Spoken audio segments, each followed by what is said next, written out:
하나님의 부르심을 따라 사명의 길을 갑시다. 아멘. 제가 이 제목을 어제 계속해서 고민했어요. 처음에 사명의 길을 가라. 너무 좀 강해 보이는데, 사명자의 삶을 살라. 이것도 더 강해 보이는데, 고민하다가 사명의 길을 갑시다 라는 제목으로 우리 함께 하나님의 말씀을 좀 나눠보고자 합니다. 아브라함의 이야기 세 번째 시간입니다. 아브라함이 정말 얼마나 이 아브라함을 가지고 함께 말씀을 나눠볼지는 잘 모르겠지만 벌써 세 번째 시간입니다. 오늘은 특별히 아브라함이 하나님께로부터 부르심을 받는 장면이 기록되어 있죠. 그 부르심의 상황에서 하나님은 아브라함의 입장에서는 굉장히 어려운 말씀을 하십니다. 아버지의 집을 떠나라고 말씀하시죠. 아브라함의 인생은 세상적인 관점에서 보면은 흠이 많은 인생입니다. 하란에서 멈추어서 우상의 그 조각을 만들어서 파는 아버지 되라. 그리고 자식을 못 낳는 자신의 아내 사라. 뭐 하나 내세울 것 없는 인생이었던 그의 삶에 하나님께서 찾아오시고 하나님께서 부르실 때 그가 믿음으로 반응한 결과는 놀랍게도 복의 근원이 되며 믿음의 조상이 되는 것이었습니다. 우리의 인생도 마찬가지로 세상적으로 내세울 것 없는 인생, 혹은 우리 인생 가운데 흠이 많은 인생, 내가 내 인생을 바라보면서 뭐 하나 제대로 된 것 없고, 내가 내 인생을 바라보면서 참 내 인생 정말 기구하다라고 말을 할 수 있는 그런 인생 가운데 하나님이 우리를 찾아오시고 우리를 부르시고 우리와 함께 하실 때 하나님께서는 우리의 인생을 바꿔주시고 우리의 인생도 복의 근원이 되고 믿음의 가문을 세워나가는 인생이 되며 하나님 나라의 확장을 위해서 사명을 감당하는 자가 되는 것입니다. 여기 앞에 서 있는 제가 그 증인입니다. 저의 학창 시절을 제가 늘 장난스럽게 저는 학창 시절에 찌질이었습니다라고 말씀을 드리지만 그것은 정말 제가 어떤 여러분들에게 재미를 주기 위해서 하는 말씀이 아니라 정말 저의 삶은, 저의 학창 시절은 뭐 하나 내세울 것 없는 그런 인생 가운데서 하나님께서는 저를 찾아와 주셨고 저를 부르셨고 이렇게 여러분들 앞에서 하나님의 말씀을 전하는 하나님의 귀한 사명자로 세워주셨고, 또 저희 집안은 대대로부터 제사를 열심히 드리며 또 열심히 우상을 섬기던 그 집안이 이제는 하나님께서 바꿔주셔서 믿음의 가문으로 세워져 나가는 것을 저는 보게 되어지고 있습니다. 하나님께서 함께 하시면 우리의 인생만 바뀌는 것이 아니라 우리의 모든 가문도 바뀌고 모든 인생의 가치관도 다 바뀌게 되는 것입니다. 오늘부터 우리는 본격적으로 시작된 아브라함의 신앙을 통하여서 배워나가는 귀한 예배의 시간을 이제 드리려고 합니다. 우리가 매 시간마다 아브라함의 신앙을 보고 배우면서 또 듣고 배우면서 우리의 삶이 아브라함과 같이 정말 위대한 믿음의 사람으로, 믿음의 조상으로 세워지는 귀한 저와 여러분의 삶이 되시기를 주님의 이름으로 축복합니다. 오늘 본문의 시작부터 이제 본격적인 아브라함의 이야기가 시작이 되죠. 특히 오늘 본문에서는 하나님의 부르심을 받는 아브라함의 모습을 우리는 볼 수가 있습니다. 하나님께서는 아브라함이 75세 때 그를 부르시죠. 아브라함의 상황을 한번 생각해 봅시다. 아브라함은 사라와 결혼을 하였지만 자녀가 없었습니다. 이 고대 사회에서 자녀가 없다라는 것은 굉장히 치명적인 흠입니다. 제대로 인정을 받지 못하는 상황이죠. 저 사람은 결혼했는데 자녀가 없어. 이 말로 모든 것이 다 끝나버립니다. 그가 어떤 배경을 가지고 있었든 어떤 삶을 살아갔든 아무런 상관이 없습니다. 자녀가 없다. 이 말 한마디로 그의 삶의 모든 평가가 다 끝나버린 시대였습니다. 그러니까 결혼을 하고서 75세 때 부름을 받을 때까지 자녀가 없었다. 그의 인생은 그 당시 세상적인 관점에서 내세울 때 기준에서 보면 실패한 인생으로 보여지는 것입니다. 그나마 다행인 것은 그는 먹고 사는 데는 지장은 없었습니다. 아브라함의 아버지인 데라가 하란에 멈춰서 우상의 조각들을 만들어서 팔아서 생계를 유지하는데 놀랍게도 그 집이 우상의 맛집이 되었습니다. 그래서 수많은 손님들이 찾아와서 그 데라의 우상을 사가면서 그 데라는 굉장히 큰 부를 누리게 됐죠. 사회적인 기준으로는 큰 결함이 인생이었지만 먹고 사는 데는 걱정이 없는 상황이었습니다. 그런 아브라함에게 하나님께서 어느 날 갑자기 찾아오셔서 너는 너의 고향과 아버지의 집을 떠나라고 말씀하시죠. 본문 1절의 말씀을 함께 읽어보겠습니다. 시작. 주님께서 아브라함에게 말씀하셨다. 너는 내가 살고 있는 땅과 네가 난 곳과 너의 아버지의 집을 떠나 내가 보여주는 땅으로 가거라. 아멘. 그나마 아버지의 곁에 있는 것이 아브라함의 입장에서 보면은 더 나은 삶일 수가 있습니다. 왜냐하면 먹고 사는 데는 아무런 지장이 없기 때문이죠. 그런데 하나님은 그곳을 떠나라고 하십니다. 아브라함은 큰형, 자신의 형이었던 하란에서 죽었기 때문에 가만히 있으면 데라의 재산을 다 물려받을 수 있는 이 장자권을 가지고 있었습니다. 그런데 하나님께서 그 아버지의 집을 떠나라고 하십니다. 비록 자식은 없었지만 사회적인 기준으로는 자식이 없다는 큰 인생의 결함이 있었지만 먹고 사는 데는 전혀 지장이 없는 인생을 살 수 있었습니다. 그런데 하나님께서는 그 미래가 보장되어 있는 그곳을 떠나라고 말씀하시죠. 여러분, 왜 하나님께서 아브라함에게 보장된 삶을 포기하고 떠나라고 하셨을까요? 오늘 본문에 하나님의 의도가 기록되어 있습니다. 2절의 말씀을 함께 읽어보겠습니다. 시작. 2절의 말씀 시작. 내가 너로 큰 민족이 되게 하고 너에게 복을 주어서 내가 크게 이름을 떨치게 하겠다. 너는 복의 근원이 될 것이다. 아멘. 하나님의 뜻은 하나님께서 사랑하시는 하나님의 자녀들이 이 땅에서 먹고 사는 인생으로 끝나는 것을 원치 않으십니다. 당신의 자녀들이 복의 근원이 되는 삶을 살아가기를 원하시지 단지 이 땅에서 먹고 사는 인생으로 살다가 끝나버리는 그런 인생을 원하시지 않는다는 것이죠. 아브라함을 부르신 이유도 그 하나님의 목적이었고 지금 이 시간 예배하는 저와 여러분들을 부르신 이유도 우리의 인생이 단순하게 먹고 사는 인생으로 끝나는 것을 원하지 않고 하나님의 뜻대로 살아감으로 말미암아 복의 근원이 되는 삶을 살아가기를 원하셔서 우리를 부르셨다라는 것이죠. 그리고 우리가 그 복의 근원이 되기 위해서는 우리의 편에서 붙잡고 있는 그것, 본토 친척 아버지의 집, 우리의 미래가 보장되어 있고 우리의 성공이 보장되어 있는 그 길을 떠나서 이제는 하나님의 뜻을 따라 살아가야 되는 그 삶을 살아갈 것을 우리에게 말씀하고 있는 것입니다. 여러분, 오늘 본문에서 특히 눈여겨봐야 할 대목은 아브라함을 향해서 떠나라고 말씀하시는 부분입니다. 방금도 말씀드렸지만 떠나지 않으면 어떻게 될까요? 아브라함의 인생은 먹고 사는데 아무런 지장이 없습니다. 먹고 사는 문제를 걱정할 필요가 없습니다. 비록 사회적으로는 큰 흠이 있었지만 개인적으로는 괜찮은 삶, 나이스한 삶을 살아갈 수 있었습니다. 그런데 왜 떠나라고 했을까요?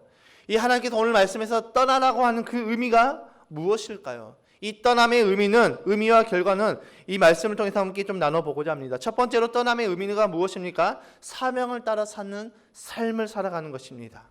우리 크리스천의 삶의 방향성은 먹고 사는 인생이 아니라 사명을 위한 삶을 살아가야 되는 것을 말하고 있습니다.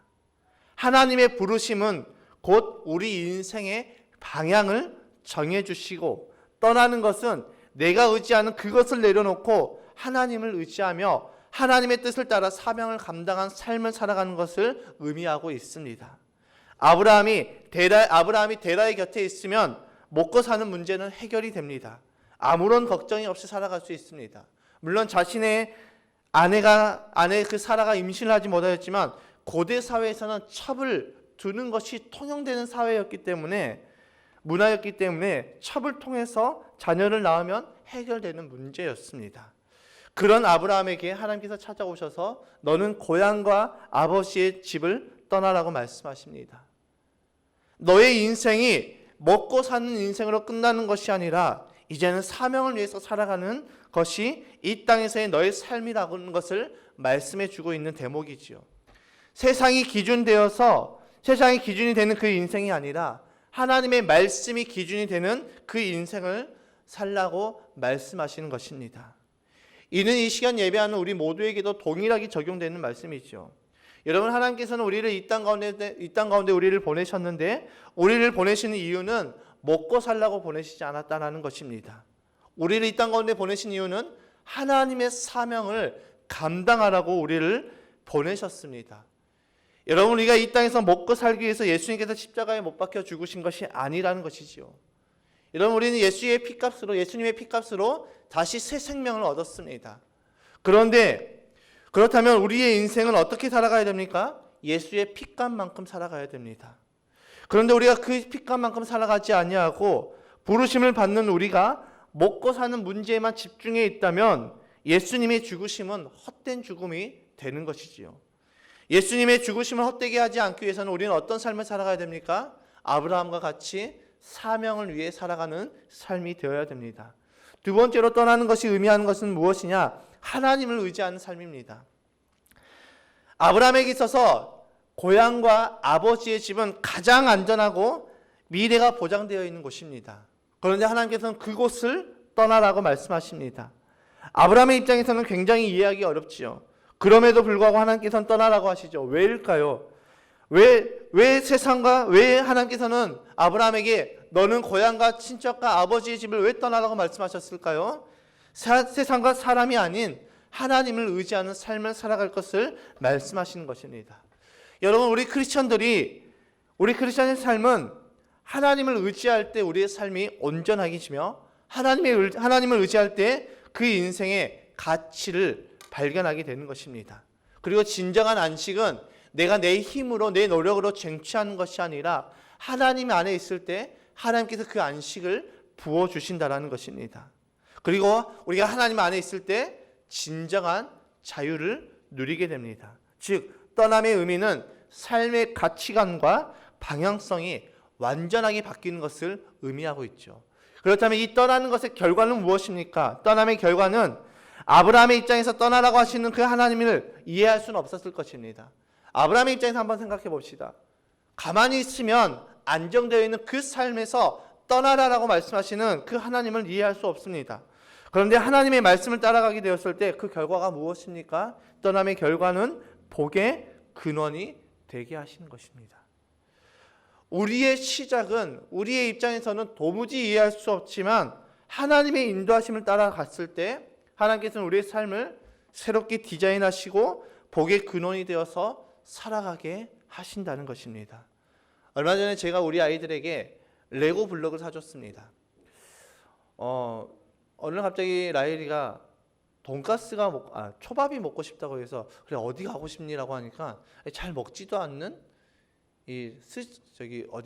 스시 공간 말고 쿠우쿠우를 가자는 거예요. 그래서 우리 네 명의 가족을 계산해 보니까 못해도 한 7, 8만 원 정도 나오는 돈이어서 야, 그 돈이면은 한 끼 먹고 없애지 말고 저희 이제 그 여수 상품권이 이제 저희가 받았기 때문에 그걸 가지고 뭔가 좀 의미 있는 것을 좀 해보자. 먹고 없애지 말고 뭔가 의미 있는 것이 무엇일까 했을 때 아이들이 그 당시 굉장히 레고에 집중하고 있어서 우리 레고를 한번 사보자 해서 이제 장난감 할인마트에 가서 레고를 구입해 가지고 왔습니다. 그것을 구입해서 아이들이 너무 설레는 마음에 이제 그것을 풀어주니까 열심히 조립을 해서 몇 시간에 걸쳐서 그 자리에 앉아서 열심히 조립을 해서 완성을 했습니다. 그리고 저에게 보여주면서 아버지 이렇게 조립했어요 라고 하니까 야, 우리가 대단하다 그렇게 하고 하룻밤이 지났습니다. 그 다음 날이 되니까 유엘이가 갑자기 저에게 와서 아버지, 처음에는 이렇게 말도 안 되게 시작이 됐는데 끝까지 따라서 조립을 해보니 이렇게 멋지게 완성되었어요 라고 하길래 무슨 말이야 라고 물어보니까 그 레고 조립 설명서를 보여주면서 첫 번째는 레고 블럭 하나만 딱 있는 것을 보여주면서 이것이 정말 말도 안 되는데 이것을 따라해 보니까 이렇게 멋있게 완성이 되었어요 라고 이야기를 하는 것입니다. 제가 그 이야기를 듣자마자 하나님께서 우리의 삶을 인도하시는 그 삶의 모습을 보게 되었습니다. 여러분, 하나님께서 우리 인생에 개입하시고 인도하실 때 우리의 편에서는 말도 안 되는 상황들이 계속해서 영속되어져 갑니다.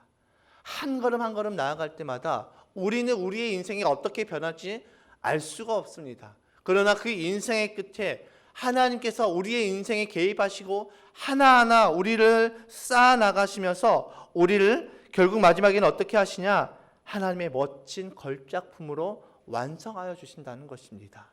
마치 레고의 조립 그 설명서를 보면은 처음에는 레고 블럭 하나로 시작되지만 그 레고를 블럭을 찾아서 하나하나 우리가 조립할 때마다 마지막에 정말 멋진 그 완성품이 되는 것처럼 우리가 하나님의 인도하심을 따라 살아갈 때 우리의 인생이 그렇게 조립되어져 가고 그렇게 디자인되어져 간다라는 것입니다.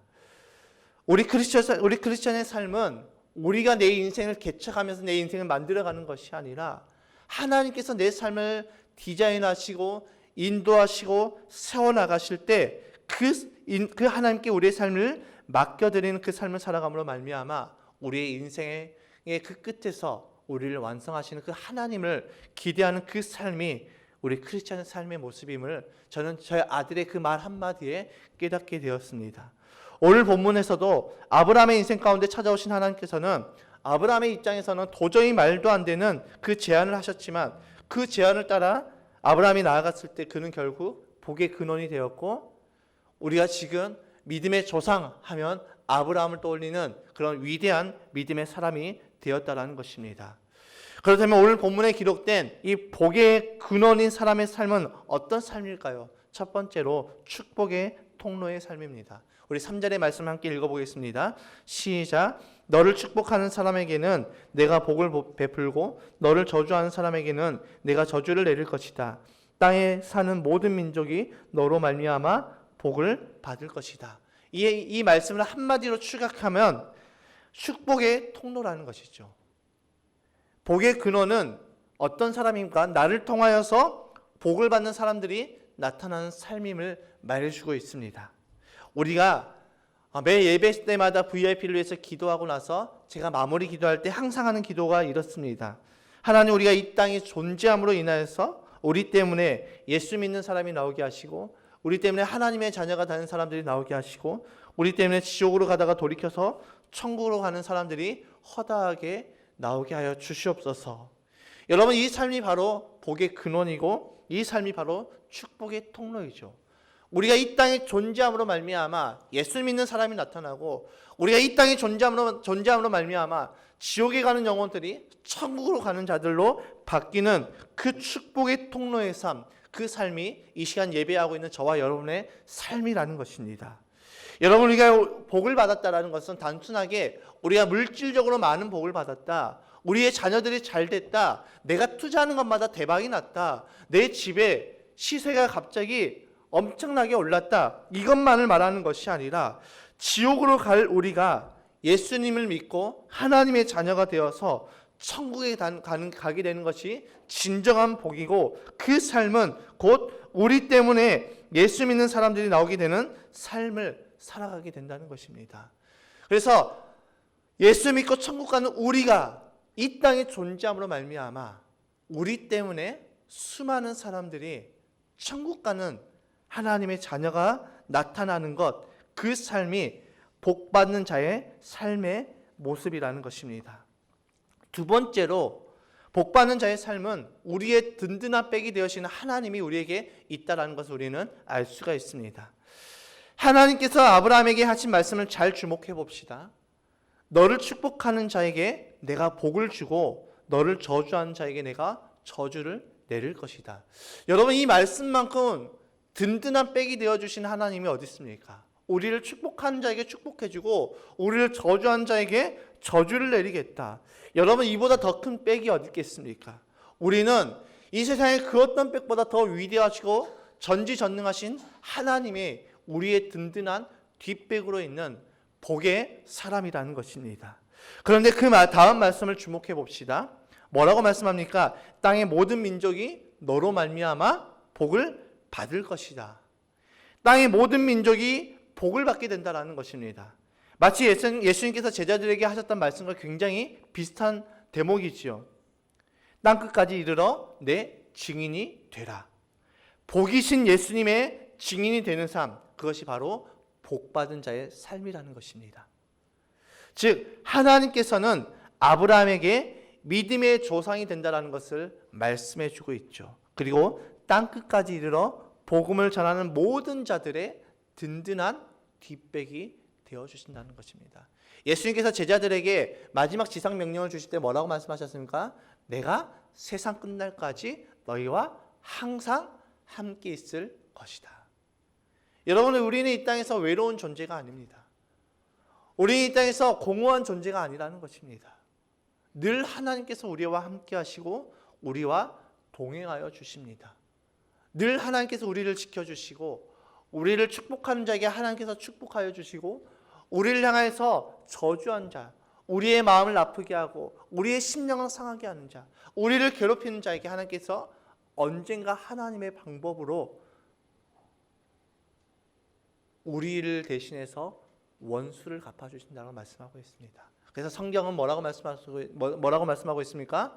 원수는 네가 갚는 것이 아니라 내가 갚는 것이라고 말씀하고 있죠. 여러분, 이런 하나님이 우리의 든든한 뒷백이 되어주십니다. 이것이 복받는 자의 삶이라는 것입니다. 세 번째로 복받는 자의 삶은 어떤 삶입니까? 사명의 삶을 살아갈 때 하나님의 풍성하심을 경험하게 되는 것입니다. 하나님의 복은 복음의 증인이 되는 것만으로 끝나는 것이 아니라 하나님의 풍성하심을 우리에게 채워주십니다. 여러분, 우리는 사실 우리가 움켜쥐어야지 우리의 삶이 풍성해질 것이라고 믿습니다. 세상적으로 보면 그 말이 맞겠지요. 그런데 하나님의 방법은 아닙니다. 하나님의 방법은 어떨 때 우리가 풍성해진다고 말씀하고 있습니까? 우리가 그것을 흘려보낼 때 풍성해진다라고 말씀하고 있습니다. 그리고 그러한 삶을 살아낼 때 우리의 삶을 통해서 예수 그리스도가 나타나고 예수 그리스도가 증거되는 것입니다. 저는 2019년부터 목자로 섬기고 있습니다. 목사로도 섬기면서 저희 목장의 목자로 섬기고 있습니다. 제가 목자로 섬기다 보니까 어떻게 하면 조금 더 편하게, 조금 더 수월하게 목장 모임을 할 수 있을까 고민하게 되었고, 허리 아프신 분들이 자꾸 생각이 나서 집에 이제 커다란 테이블을 들어놨습니다. 그래서 저희 가정에서 목장 모임을 할 때는 그 테이블에 앉아서 이제 목장 모임을 하게 됩니다. 2019년부터 이제 원형 목장에 참석하신 분들은 그것을 체험하지 못하셨겠지만, 지금부터는 저희가 준비했습니다. 그런데 너무나도 안타깝게도 코로나 때문에 잘 많이는 사용하지 못하고 있습니다. 그리고 또 제가 목장 모임을 하다 보니까 이제 그 목장 모임에 이제 티타임을 할 때 커피를 좀 편하게 좀 내리고 싶은 마음이 있어서 그것을 알아보니까 금액이 너무 비싼 겁니다. 그래서 그것을 생각만 하고 있다. 이런 것이 있으면 참 좋겠다라고 생각하고 있다가 그것을 잊어버렸습니다. 그래 우리가 타주면 되지 하고 있다가 지나갔는데, 제가 섬기는 VIP를 통해서 그 커피 머신을 선물을 받게 되었습니다. 하나님께서 제가 목자로 섬기니까 저에게 필요한 것들을 채워주시고 또 저희 가정에 필요한 것들을 채워주신 것을 저는 늘 경험하고 있다라는 것입니다. 목자로 섬기는 삶을 살아가니 하나님의 그 풍성하심을, 하나님의 채우심을 경험하게 된다라는 것입니다. 이것은 사실 저의 경험만으로 일어나는 것이 아니라 성경에서도 분명하게 말씀하고 있죠. 고린도후서 9장 10절의 말씀 함께 읽어보겠습니다. 시작. 심는 사람에게 심을 씨와 먹을 양식을 공급하여 주신 하나님께 여러분에게도 씨를 마련하여 주시고 그것을 여러 갑절로 늘려주시고 여러분의 의의 열매를 증가시켜 주실 것입니다. 아멘. 여러분, 하나님께서는 우리에게 먹을 양식만 주신 것이 아니라 심을 씨도 주셨다라고 말씀하고 있습니다. 그리고 그 심을 씨를 심을 때에 하나님께서 그 씨를 갑절로 늘려주시고 여러분의 의의 열매를 증가시켜 주실 것이라고 말씀하고 있습니다. 우리가 헌금을 드리는 그 목적과 그 의도가 바로 이 말씀이 바로 그 의도라는 것입니다. 이 말씀이 근거가 되어서 우리가 하나님 앞에 예물을 드리고 우리 삶 가운데서 섬기는 삶을 살아가게 되는 것입니다. 하나님께서는 그 심어진 그 씨앗의 열매를 풍성하게 채워주신다는 것입니다. 그렇기 때문에 우리는 이 땅 가운데서 우리에게 주신 그 하나님의 복을 우리만 누리는 것이 아니라, 우리만 움켜쥐는 것이 아니라 그것을 흘려보내므로 우리가 그것을 심었을 때 하나님께서는 우리의 그 풍성하심을 채워주신다는 것입니다. 그렇다면 복받는 자의 삶의 변화가 있습니다. 그 변화가 어떤 변화입니까? 첫 번째로 순종의 삶을 살아가게 된다는 것입니다. 하나님께서는 아브라함에게 복의 근원이 될 것이라고 말씀하시기 전에 그게 하셨던 말씀은 너는 떠나라입니다. 가만히 있으면 먹고 사는 문제는 해결되는 그 자리에서 떠나는 것, 곧 세상의 기준이 아닌 하나님을 의지하는 삶을 살아가라고 말씀하신 것이죠. 아브라함은 그 말씀에 순종했습니다. 복 있는 자의 삶은 곧 하나님의 말씀에 순종하는 삶이지요. 시편 기자는 이렇게 말씀하고 있습니다. 시편 1장 1절에서 3절까지 말씀을 읽어보겠습니다. 시작.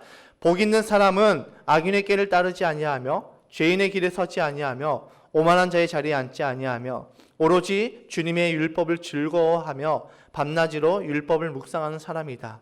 그는 시냇가에 심은 나무가 철을 따라 열매를 맺으며 그 잎이 시들지 아니함 같으니 하는 일마다 다 잘 될 것이다. 아멘. 복 있는 사람은 어떤 사람이라고 말씀하고 있습니까? 오직 여호와의 말씀을 주야로 즐거워하며 묵상하는 자로다. 이 말씀이 곧 무엇입니까? 순종하는 자임을 말씀하고 있습니다. 여러분, 복 있는 자의 삶의 변화는 우리의 삶이 하나님의 말씀에 순종하는 삶으로 변화가 된다는 것이죠. 그 순종을 통해서 우리는 하나님을 사랑하게 되며 그 순종의 삶을 통해서 우리의 삶은 형통하게 될 것이라고 말씀하고 있습니다. 우리가 복의 근원이 된다는 것은 하나님의 말씀을 떠나서 살아갔던 우리의 삶이 변화가 되어서 이제는 하나님의 말씀에 순종하는 삶, 하나님의 말씀을 가까이 하는 삶, 하나님의 말씀을 따라 살아가는 삶으로 변화가 된다는 것입니다. 두 번째로 사랑의 삶입니다. 하나님은 복의 근원인 아브라함에게 이렇게 말씀하시죠. 땅의 모든 민족이 너로 말미암아 복을 받게 될 것이다. 여러분, 인간의 본성은 좋은 것은 자기만 가지려고 합니다. 내가 성공할 수 있는 그 방법을 알면 그 방법을 공유하는 사람은 없습니다. 왜일까요? 그 이익이 줄어들기 때문이죠. 그래서 인간의 본성으로는 우리가 좋은 것을 알게 되면 나만 알려고 하고 나만 움켜쥐려고 합니다. 그런 관점에서 볼 때 이 말씀은 우리에게 맞지 않는 말씀이죠. 너로 말미암아 세상 모든 민족이 복을 받게 될 것이다. 인간의 본성으로는 그 복을 나눠주는 것이 아니라 그 복을 움켜쥐겠지요. 그런데 하나님께서는 뭐라고 말씀하고 있습니까? 복의 근원이 되면 너의 삶은 이제 베푸는 삶으로 변한다는 것입니다. 이 말씀은 곧 무엇을 의미합니까? 너의 삶이 이제는 사랑의 삶으로 변화된다라고 말씀하고 있습니다. 우리가 복의 근원이 됨으로 이제 어떻게 되는 것입니까? 이제 우리의 시선이 바뀌게 되는 것입니다. 나에게만 있었던 내 시선이 이제는 이웃에게로 향하고 나와 내 가족만 사랑했던 나의 삶이 이제는 이웃 사랑의 삶으로 변하게 되는 것입니다. 복받는 자는 하나님을 사랑하며 하나님께 순종함으로 하나님의 사랑이 그에게 부어질 때 그 사랑을 흘려보낼 수 있는 축복의 통로로 변하게 된다는 것입니다. 그리고 그 사랑을 통하여서 수많은 자들이 예수님을 알게 되고 예수님을 믿게 되고 예수님을 믿고 구원받게 된다는 것입니다. 이것이 복받는 자의 삶의 변화이지요. 세 번째로 세계관의 변화가 일어납니다. 아브라함의 변화는 먹고 사는 인생에서 사명자의 삶으로 변하였습니다. 즉 아브라함의 인생의 세계관이 변한 것이죠. 여러분, 하나님께서는 결코 우리를 이 땅에서 먹고 사는 인생으로 끝나는 삶으로 만드시지 않았습니다. 하나님의 사명을 감당하는 삶으로 우리를 지으셨고 우리를 디자인하셨다는 것이죠. 그 사명은 곧 하나님 나라의 확장이며 그 삶은 곧 이 땅에서 우리가 예수의 제자로 삶을 살아내는 것입니다. 아브라함은 하나님의 부르심을 따라 살아가므로 그 인생의 세계관이 변하였습니다. 복의 근원이 되었지요. 복받는 자의 삶의 세계관은 이 세상과 다릅니다. 이 세상에서는 먹고 사는 인생으로 끝나는 그런 작은 그릇이 아니라 우리의 삶을 통하여서 하나님 나라의 확장을 위해 살아가는 사명자의 삶이며 하나님의 위대하신 꿈을 이뤄내는 큰 그릇의 삶을 살아가게 된다는 것입니다. 우상을 파는 아버지와 자식을 낳지 못하는 아내, 그를 데리고 사는 그 세상적인 관점에서는 그의 인생은 초라한 인생이었지만 하나님께서는 아브라함을 찾아오시고 그를 부르셨고 그 부르심에 믿음으로 반응했던 그 아브라함의 삶은 이제 믿음의 조상이 되었고 이제 복의 근원이 되는 삶을 살아가게 되었습니다. 이 시간 예배하는 우리 스스로에게 한번 질문을 한번 던져봅시다. 여러분, 우리는 어떤 삶을 살아가고 있습니까? 우리는 어떤 인생을 살아가고 싶습니까? 먹고 사는 인생으로 끝나기를 바라십니까? 아니면 하나님의 꿈을 이루어드리는 사명의 삶을 살아가기를 원하십니까? 그 기로에 서 있는 우리를 하나님께서 우리에게 찾아오시고 우리를 부르십니다. 여러분, 우리의 인생이 단순히 먹고 사는 인생이 되기에는 하나님의 그 그릇은 너무나도 크다라는 것입니다. 우리의 인생은 그렇게 작은 그릇으로 만들어지지 않았습니다. 이 시간 예배하는 저와 여러분, 우리 모두는 하나님께서 우리의 그릇을 크게 만드셨습니다. 그 큰 그릇으로 살아갈 우리가 먹고 사는 문제에 연연하면서 그 문제에 근심 걱정하면서 살아가기엔 우리의 인생이 너무나도 아깝다라는 것이죠. 우리의 인생의 기로에서 하나님께서 우리를 지금 부르고 계십니다. 그 하나님의 음성을 듣고 믿음으로 반응하여서 우리의 삶이 먹고 사는 인생이 아니라 이제는 하나님의 꿈을 이루어드리는 사명의 삶을 살아가는 저와 여러분의 삶이 되시기를 주님의 이름으로 축복합니다. 마지막으로 이제 말씀을 정리합니다. 여러분, 세상적인 관점으로 보면 어쩌면 아브라함의 인생은 초라할 수 있습니다. 그러나 그는 자녀가 없으므로 그 당시 엄청난 흠을 가지고 있었지만 세상의 방법으로는 해결할 길이 있었습니다. 그리고 또 가만히 있으면 먹고 사는 문제는 해결되는 삶이었습니다. 그런데 하나님은 그런 아브라함을 부르시죠. 아브라함의 입장에서는 하나님의 부르심을 따라 살아가는 것은 굉장히 어려운 선택이었습니다. 왜냐하면 먹고 사는 문제가 보장된 그곳을 떠나야 했기 때문입니다. 오늘날로 따지면 회사 CEO인 그 아버지의 후광을 벗어나는 것과 똑같습니다. 성공의 기회를 내려놓고 하나님의 사명을 선택하는 것과 똑같습니다. 이것은 우리의 관점에서는 말도 안 되는 부르심이고 말도 안 되는 선택이죠. 그러나 그 하나님의 계획은 아브라함의 인생이 먹고 사는 인생으로 끝나는 것이 아니었습니다. 가만히 있으면 먹고 사는 인생으로 끝나버릴 그 아브라함의 인생을 하나님께서는 찾아오시고 그를 부르셔서 그를 단번에 바꾸셨습니다. 그의 가치관과 그의 세계관을 바꾸셨습니다. 그를 복의 근원이 되게 하셨습니다. 그 하나님이 지금도 우리를 동일하게 찾아오시고 동일하게 우리를 부르십니다. 그 부르심에 믿음으로 반응하며 나아갈 때 우리의 인생은 먹고 사는 인생으로 끝나지 않고 사명의 길을 걸으며 사명의 삶을 살아가게 되는 것이죠. 오늘 말씀을 통해서 우리가 기억해야 될 것이 4가지가 있습니다. 첫 번째는 하나님은 먼저 우리를 찾아오신다는 것입니다. 그리고 두 번째는 하나님은 먼저 우리를 부르십니다. 그리고 세 번째는 우리의 인생은 먹고 사는 인생으로 끝날 인생이 아니라는 것입니다. 그리고 마지막으로 4번째는 우리의 인생은 복의 근원이 될 인생이라는 것입니다. 이 4가지를 기억하여서 우리의 인생이 먹고 사는 인생으로 끝나는 것이 아니라 하나님의 부르심을 받은 우리가 이제는 사명의 삶을 살아가는 저와 여러분의 삶이 되시길 주님의 이름으로 축복합니다. 여러분, 하나님은 우리의 인생을 향해 큰 그림을 그리십니다. 요즘 사람들의 말을 빌려서 사용하면 하나님은 우리 인생의 빅픽처를 가지고 있다는 것입니다. 그 하나님의 빅픽처는 우리의 편에서 이해하기가 어렵습니다. 우리의 편에서는 말도 안 된다고 생각하지만 그 길의 끝에는 위대한 하나님의 걸작품이 되는 우리의 결과가 있다라는 것입니다. 마치 말도 안 되는 그 순서라고 생각하면서 블록을 하나하나 조립해 나가면 위대한 완성품이 되어 나가는 것처럼 하나님의 부르심을 따라가는 우리의 인생을 하나님께서는 하나하나 만들어가고 계십니다. 지금의 인생이 너무 힘이 드십니까? 도저히 감당할 수 없는 고난이 우리 삶 가운데 찾아왔습니까? 하나님의 그 크신 그림을 바라보면서 주님을 의지하며 나아가십시오. 주님 우리에게 분명하게 승리할 힘을 주시고 그 고난을 통과하도록 우리와 함께하여 주십니다. 그 하나님을 온전히 믿으며 나아가는 저와 여러분의 삶이 되시기를 주님의 이름 축복합니다. 세상은 우리를 이해하지 못합니다. 세상은 우리를 조롱할지도 모릅니다. 세상은 우리에게 이렇게 말 안 합니다. 제가 처음 예수를 믿으면서 가장 많이 들었던 말이죠. 야, 예수를 믿으면 밥이 나오냐 떡이 나오냐. 예수를 믿으면 밥도 나오고 떡도 나옵니다. 예수를 믿으면 우리의 삶의 가치관이 변합니다. 예수를 믿으면 우리의 삶의 세계관도 변합니다.